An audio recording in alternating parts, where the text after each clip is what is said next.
Someone once told me that if you're looking for a good story, just ask people about the strangest, most unexplainable thing that's ever happened to them. Almost everyone has a moment like that in their life. Here are some of their stories. In college, I developed a terrible habit of falling asleep at the worst times. It wasn't until later that I was diagnosed with sleep apnea, which eventually led to narcolepsy. Driving became a recurring nightmare. Even for short distances, I'd routinely fall asleep behind the wheel. Somehow, I'd regain consciousness just enough every few seconds to make it home or to school without an incident, though I'd have no memory of the drive. It felt like magic. I'd leave and then suddenly I'd arrive, with no recollection in between. This became my routine, especially during my regular 45-minute commute to college. One day, I must have had a particularly bad night because I fell asleep harder than usual. I don't know how much time passed, but it felt like mere moments after I nodded off when I heard and felt a whisper in my right ear. "Wake up." It jolted me awake as I realized I was still pressing down on the accelerator, and when I glanced at the speedometer, I saw 85 miles per hour. I looked up and saw the car in front of me was completely stopped. My heart dropped. I slammed on the brakes and veered into the median. Somehow, there was no collision. To this day, I have no idea what whispered to me or how I managed to avoid disaster. All I know is that I stayed wide awake for the rest of the drive. This happened a few years ago when I was still in college. I don't really know how to explain it, and even now it's still stuck in my mind. I told some people about it before, but they always laugh or say it's just something normal. But it wasn't. I know it wasn't. So it was Saturday morning, and I was in my dorm with some friends. We were watching a live boxing match on TV. It was one of those big fights that show in the morning here because of time difference. The weather was perfect. Bright sun coming in through the window, warm breeze, just normal weekend vibes. You could hear people outside, scooters, music, all the usual noise. Then suddenly everything went black. I mean everything. The room, the TV, even outside. It was like the world just disappeared. No sunlight, no TV light, not even the glow from the clock. It wasn't like a brownout or anything. It was pitch black, like nothing existed anymore. I couldn't even see my own hands. For a moment, I couldn't move. It was so quiet too, like the air was holding its breath. My heart was pounding so hard. I thought something bad was going to happen. It only lasted a few seconds, maybe 2 or 3, but it felt so long. Then just like that, everything came back. But when it did, something was off. The light coming through the windows wasn't sunlight anymore. It was gray and cold. I looked outside, and the sky was completely covered with thick, dark clouds. It was raining. But not normal rain. This was like fat rain, the type that hurt when it hit you. If it lasted longer, it would have started a flood. The rain stopped just as fast as it started. The clouds began to clear, and the sun came back like nothing ever happened. The street outside was steaming because the rainwater was already evaporating in the heat. It felt like Mother Nature made a mistake. We asked other people on campus later if they noticed anything weird, but nobody did. A few people mentioned the sudden rain, but no one said anything about the power outage or how the world felt. Gone. It was just us who experienced it. I still think about it even now as it makes me feel uneasy. What if the world isn't as stable as we think? At that brief point in time, it slipped for a moment. I can't explain it, but I can't forget it either. In 2015, I had what doctors call a psychotic break. To me, it felt like something much stranger. I believed I had glitched into several different realities. It wasn't just a feeling, it was a certainty. The world around me shifted, fractured, and reassembled in ways I couldn't explain. I'm medicated now, and those moments of disconnection are fewer and farther between. Most days, I'm grounded in the here and now, but there are still times, those quiet moments, strange coincidences, and things I can't quite rationalize, when I still question everything. I've realized these glitches didn't start in 2015. There have been countless moments throughout my life that felt like reality hiccuped.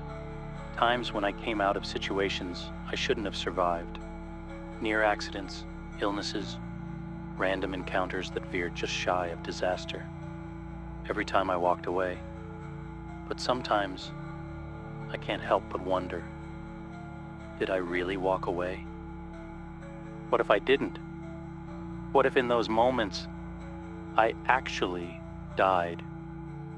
But instead of the end, I got a respawn. Not in the same reality, but in one just a little different. Something just slightly off. A conversation that doesn't line up with what I remember. A face that feels unfamiliar. A deja vu so strong it makes my skin crawl. I don't have any answers. Maybe I never will. But sometimes I catch myself thinking about those near misses, those respawns, and I wonder, how many lives have I lived without knowing it? I'd completely forgotten about this until just now, but when I was a kid, I had this weird, almost uncanny ability. If I thought about a specific episode of a TV show during the day, I'd somehow end up seeing that exact episode later on. This was back before streaming services were a thing, and TV schedules were mostly random unless you caught a marathon or something. I'd be at school thinking about a joke or moment from an episode of Fairly Odd Parents or SpongeBob, and when I got home and turned on the TV, there it was. Not just the show, but the exact episode I'd been thinking about. At first I thought it was just a coincidence, but it started happening so often that I couldn't ignore it anymore. Eventually, I started testing it. I'd deliberately think about an episode I really liked, hoping I'd see it later, and I almost always did.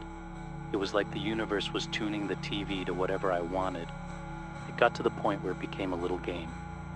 I'd sit in class bored and think, all right, let's see if the one where Timmy wishes for a comic book world comes on today.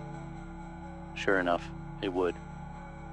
I never told anyone about it because I figured no one would believe me, but I loved it. It was my little secret superpower. The whole thing lasted for years and I never really questioned it much. It just became this strange little routine I had with myself. The only reason it stopped was because I stopped watching TV regularly in high school. I got more into YouTube and Netflix, so TV kind of fell to the side. Now I only watch TV when I'm hanging out with my mom, and even then, it's always pre-recorded shows. That strange ability feels like a distant memory now, like something I might have dreamed about, but I know it was real. This might get buried, but this has stuck with me my whole life. When I was a kid playing soccer, we had a little ceremony at the end of the season where they handed out participation trophies. When they called my name, another kid stood up at the same time. We looked at each other confused because we had the exact same name. After the ceremony, we went to talk, and that's when it got even weirder. Not only did we have the same name, but we also shared the same birthday. It didn't stop there. We both had dads named Mark and little sisters named Emmy. Even as kids, we thought it was bizarre, but it was kind of cool too.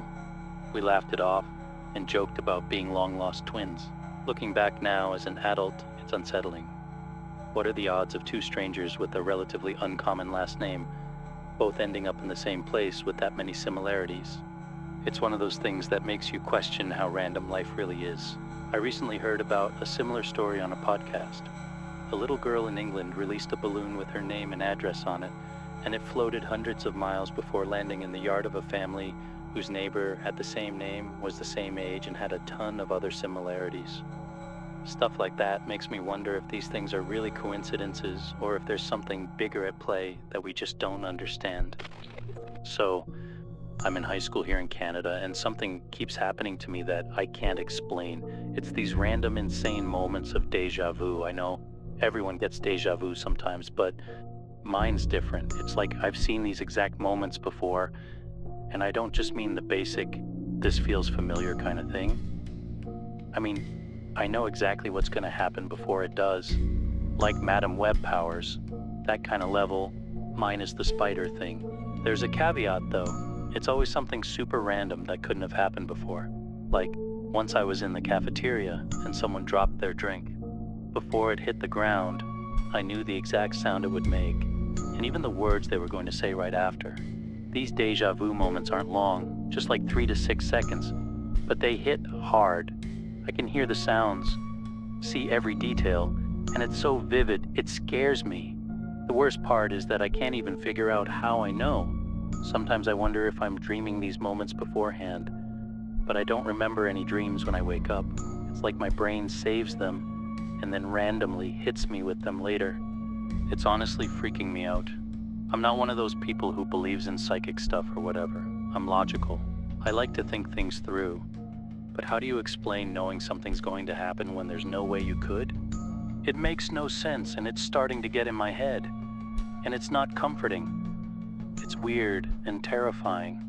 Sometimes I wish I could actually use this ability for something useful, like predicting lotto numbers or avoiding cringe situations. But nope. It's just random stuff that feels completely pointless.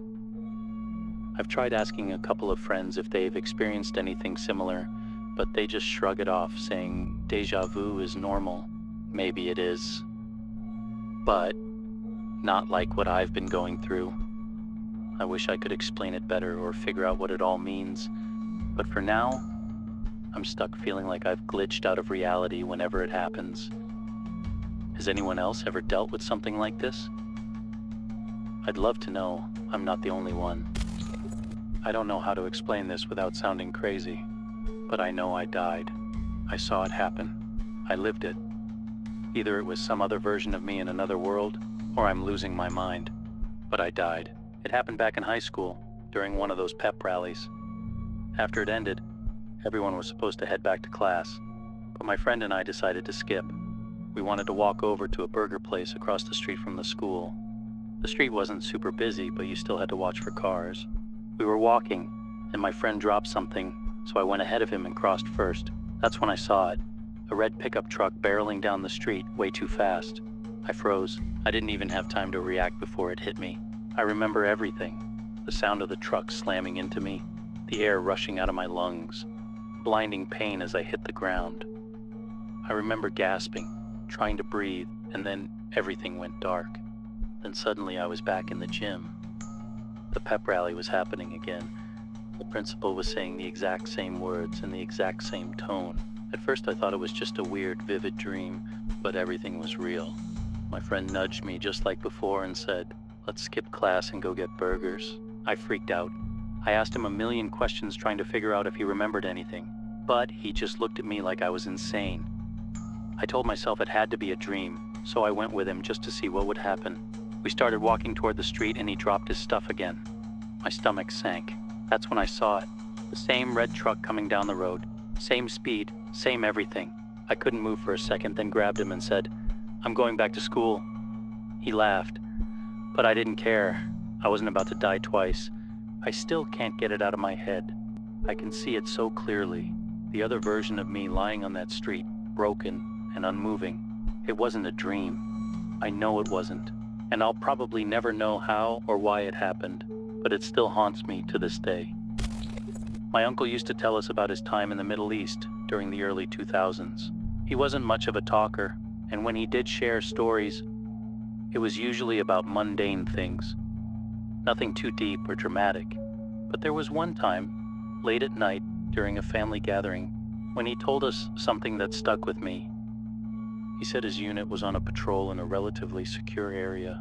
You know, one of those spots where the tension wasn't too high and things were quiet for once. For some reason, he never said why, he wandered off from the group. Not far, maybe 50 or 60 yards just outside their line of sight. He didn't think much of it at the time, figured it was no big deal. When he came back though, his entire unit was freaking out. Guys were running around, yelling his name, and when they saw him, they were visibly relieved, like he'd just come back from the dead. He couldn't figure out why they were acting so dramatic. Then they told him he'd been gone for 4 hours. 4 hours. He swore he'd only been gone for 10 minutes, 15 at most. He even argued with them about it, saying they must have been mistaken. But his watch, synced with everyone else's, said the same thing. He insisted he wasn't dehydrated or suffering from heat exhaustion. He didn't black out or feel disoriented. He remembered every second he was away, and as far as he was concerned, it was nothing out of the ordinary. Just a short stroll to check something out. He didn't have an explanation. He didn't even try to come up with one. He just said, "It happened," and left it at that. Anyway, that's all I know. He never brought it up again, and I never asked. Okay, so this is something that happened when I was in high school. Every night, my mom, my little brother, and I would sit down for dinner together. It was kind of our thing. No matter what, we'd eat together and talk about our day. My brother was in elementary school at the time, and he'd always have some funny or random story to share. One Monday evening during summer break, we were all having dinner. My brother starts telling us about this wild thing that happened earlier in the day. He and the kids across the street were playing with their new puppy when it got loose and took off down the road. He said they spent the whole day chasing it through backyards and bushes until they finally caught it. It was a cute story and we all had a laugh about it. My mom even said something like, "Well, at least you got some exercise." And we moved on with our night. Nothing unusual. Fast forward to Wednesday, and we're having dinner again, same as usual. Out of nowhere, my brother starts telling us the exact same story about the runaway puppy, like word for word. I immediately stopped him and said, "You told us this already, on Monday." But he just stared at me, confused. He swore he hadn't told us before, and that it had just happened that day. Mom backed me up, saying we definitely heard the story on Monday, but he wasn't budging. He was so serious about it, like he really thought we were messing with him. Now here's the part that still freaks me out. Later that night, my mom called the neighbors to ask about the puppy. She wanted to see if maybe we were all just remembering things wrong. Turns out the puppy did escape, but it happened on Wednesday. The neighbors hadn't even been home on Monday. So how did my brother tell us this story 2 days before it actually happened? And why couldn't he remember telling it the first time? He acted like Monday never happened. It's like reality glitched for a second, and he somehow jumped ahead in time. How do you even explain something like that? My family went to a neighborhood barbecue at a park on the edge of town. It was one of those summer events where everyone brought food and the kids just entertained themselves while the adults talked. I ended up wandering off with my neighbor Ellie because we were bored. There was this narrow trail at the edge of the field that led into the woods, and we decided to check it out. The trail was overgrown, the kind you'd think nobody had used in years. The further we walked, the quieter it got. At first it was kind of nice, but after a while, the silence felt strange. No birds, no bugs, just the crunch of leaves under our feet. Eventually, we came across a clearing. In the center was what looked like some old stone structure, crumbling walls forming part of a circle. And in the middle, a smooth, flat stone with carvings. I don't remember what they looked like, but I remember how odd it felt. Like this place didn't belong here. Ellie didn't like it and wanted to leave, so we started heading back. That's when things got weird. The trail didn't look the same as it had before.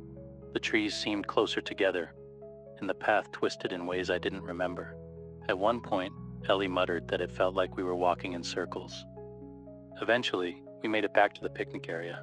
Later, I told my dad about the stone structure we'd found. He said there was nothing like that in the park. The park wasn't old.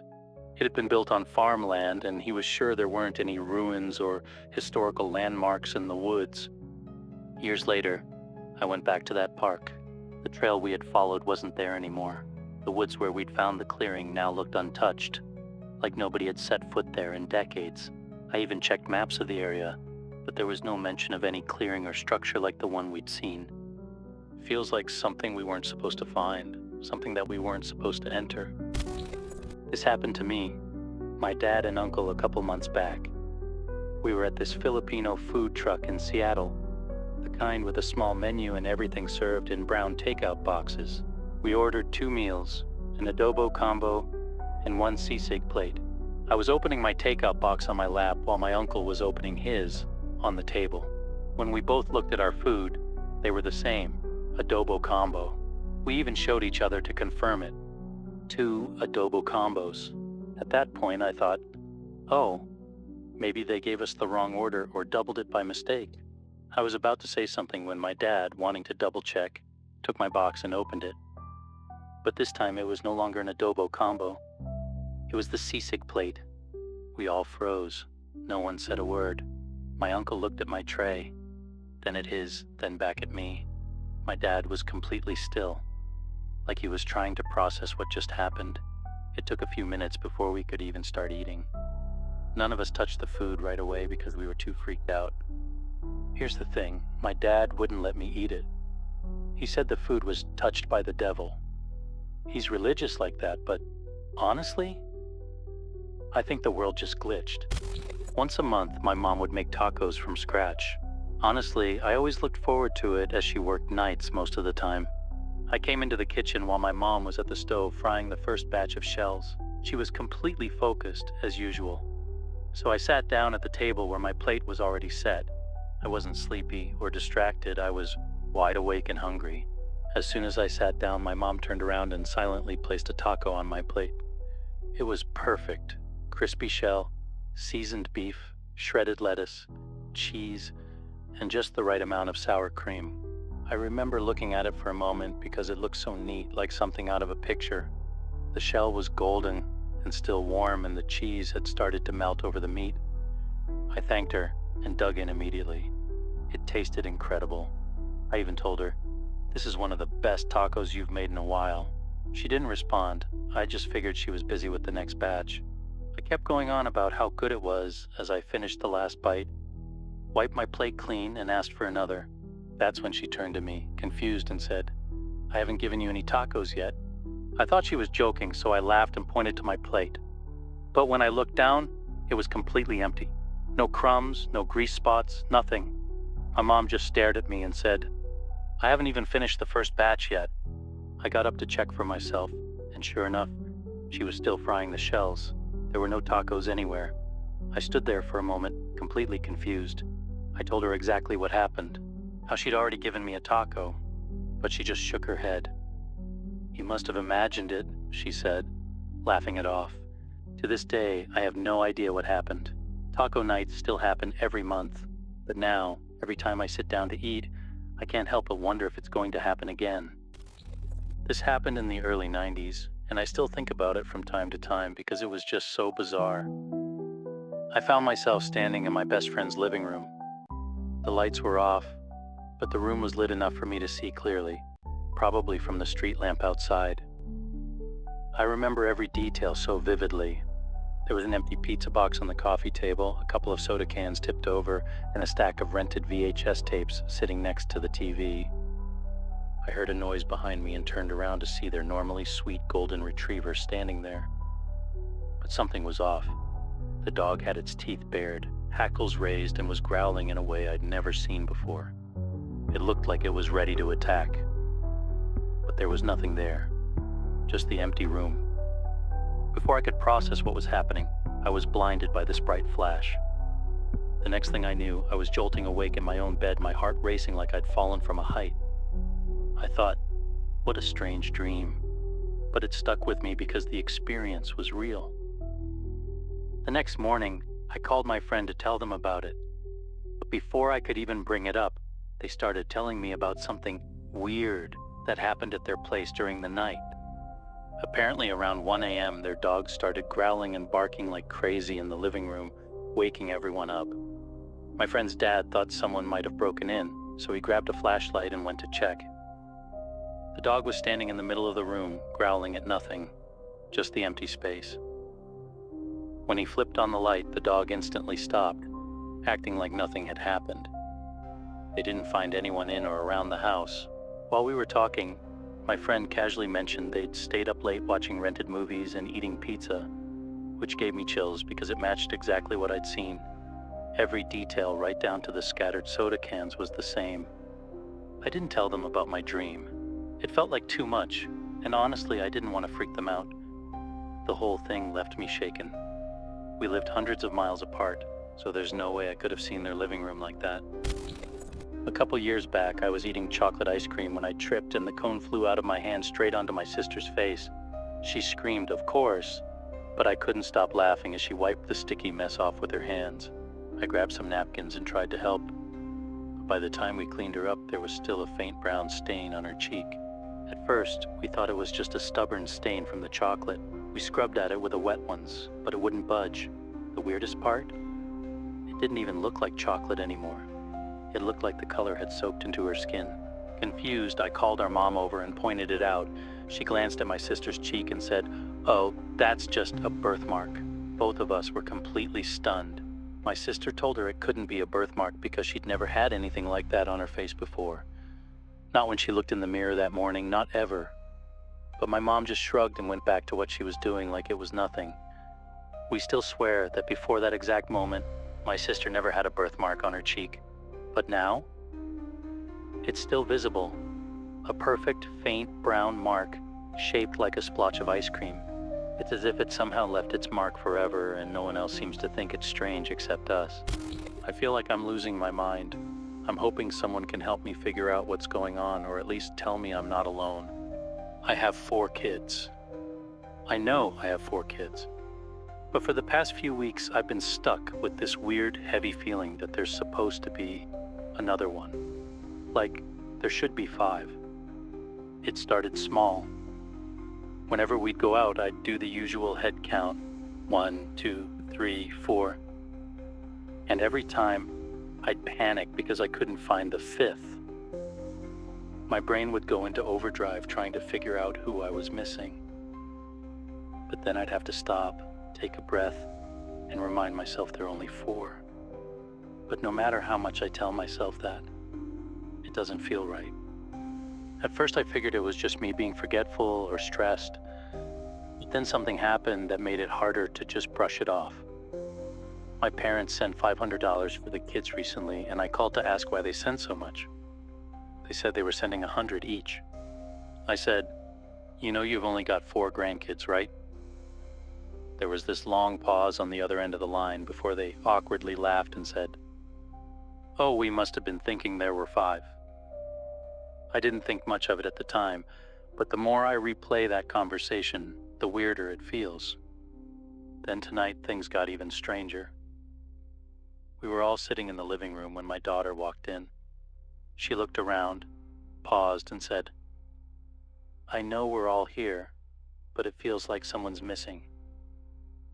I haven't told anyone about how I've been feeling, not my kids, not my parents, no one. I didn't want anyone to think I was losing it. But hearing her say that, completely unprompted, it shook me. And it wasn't just her. My son looked up and said, "Yeah, it feels smaller. I keep thinking about this empty space where someone should be, and it's not just me, but everyone in the family feels it too. We all remember someone who isn't here, someone who should exist, but never did. I don't know what's happening. If this is psychological, then why does it affect all of us? Could it really just be some bizarre shared delusion, or is it something else entirely? It's starting to mess with me. If anyone has ever felt something like this or has an explanation, I'd really like to hear it." I came across this response in the thread and it really stuck with me. This happened to my family too. For a long time it felt like we were missing someone, like there should have been another sibling. Even my dad said once, "It feels like there's supposed to be one more of you." We all laughed it off, but the feeling stuck. Years later, we met someone who became like a brother to us. He wasn't related, but it just fit. It was like he was always meant to be part of our family. A fated event, if you will. Maybe he wasn't born into our family for reasons we can't understand, but when we met him, it all made sense. Maybe that's what's happening with you. You'll find the missing one day, and then you'll know. And while you're waiting in the dark, click here for more scary stories. Thank you for watching.